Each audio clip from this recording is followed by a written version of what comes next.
नमस्कार दोस्तों, आज हम जानेंगे रासायनिक उर्वरकों के इस्तेमाल से भूमि में वर्तमान समस्याएं क्या आ गई हैं। हमारा जो रूट जोन है वो 6 इंच का होता है। 6 इंच का रूट जोन को हम बोलते हैं एक्टिव रूट जोन। अब ये एक्टिव रूट जोन के अंदर व्हाइट रूट्स का डेवलपमेंट होता है, इसके नीचे भी जाते हैं पर व्हाइट रूट्स का मैक्सिमम डेवलपमेंट 6 इंच के अंदर होता है। हम अपने जमीन में क्या क्या रासायनिक खादें यूज करते हैं, जैसे कि यूरिया, डीएपी और सुपर फॉस्फेट। ये हमने 1968 के बाद जब हमारी रासायनिक खेती शुरू हुई तो हमने डालना शुरू किया अपने खेतों के अंदर। अब अपने खेतों में अपन जब यूरिया डालते हैं तो हमको ये समझना जरूरी है कि यूरिया में क्या है। अब यूरिया के बोरे पे अगर आप देखेंगे तो उस पर लिखा है नाइट्रोजन 46%, पर नाइट्रोजन तो 46% है, बाकी बचा हुआ क्या है? बचा हुआ 54% जो है वो सॉल्ट और कचरा है। ऐसे ही डीएपी में कुछ परसेंटेज अच्छा मटेरियल है और कुछ जो है वो फिर से कचरा और सॉल्ट है। ऐसे ही सुपर फॉस्फेट में। अब ये सारी चीजें हम जब जमीन में डालते हैं तो जमीन में क्या हुआ है? जमीन में ये चीजें डालने से, कचरा डालने से जमीन हार्ड हो गई है। आज आपकी जमीन 4.5 इंच जो है वो हार्ड है, तो अपनी एक्चुअल जो खेती हो रही है वो 1.5 इंच के अंदर हो रही है। अब 1.5 इंच की खेती मतलब कितनी कम हो गई है। अभी ये ऐसा हुआ क्यों? ऐसा होने का कारण एक है कि हमारी जमीन के अंदर केंचुआ होता है, जबकि 1968 के पहले हमारी जमीन में केंचुआ एक्टिव रहा करता था। और हम चौथी कक्षा से पढ़ते चले आ रहे हैं कि केंचुआ जो है वो किसानों का दोस्त है।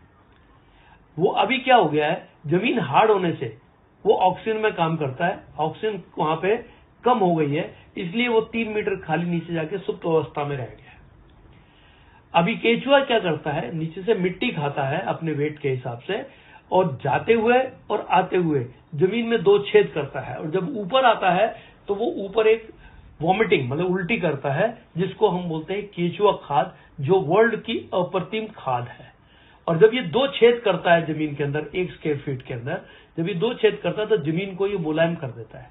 जमीन मुलायम होने से क्या होगा कि जमीन के अंदर जो हार्ड पना आ गया है, जिसके कारण ऑक्सीजन कम और कार्बन डाइऑक्साइड बढ़ गई है, वो प्रक्रिया उल्टी हो जाती है।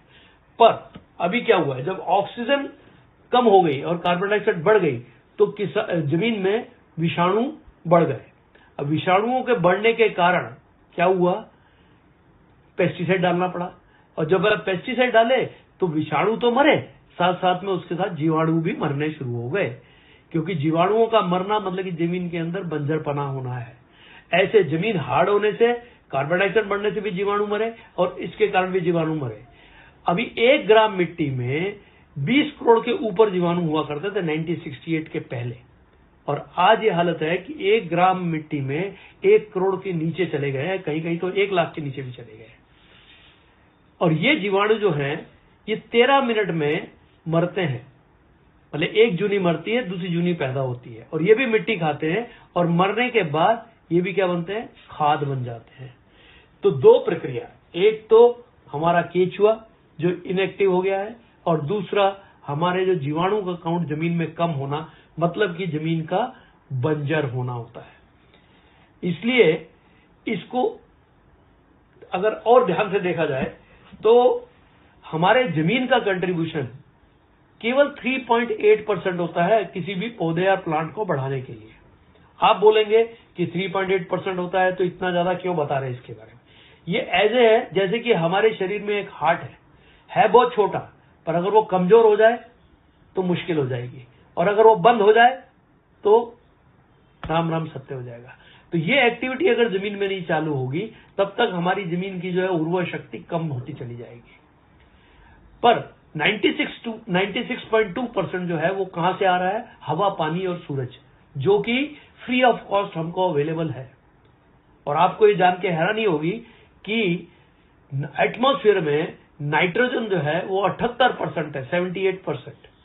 अब 78% नाइट्रोजन जो हवा में अवेलेबल है, उसकी खींचने की ताकत ना होने के कारण प्लांट में, उसके कारण ये सब प्रॉब्लम खड़ी हो गई है।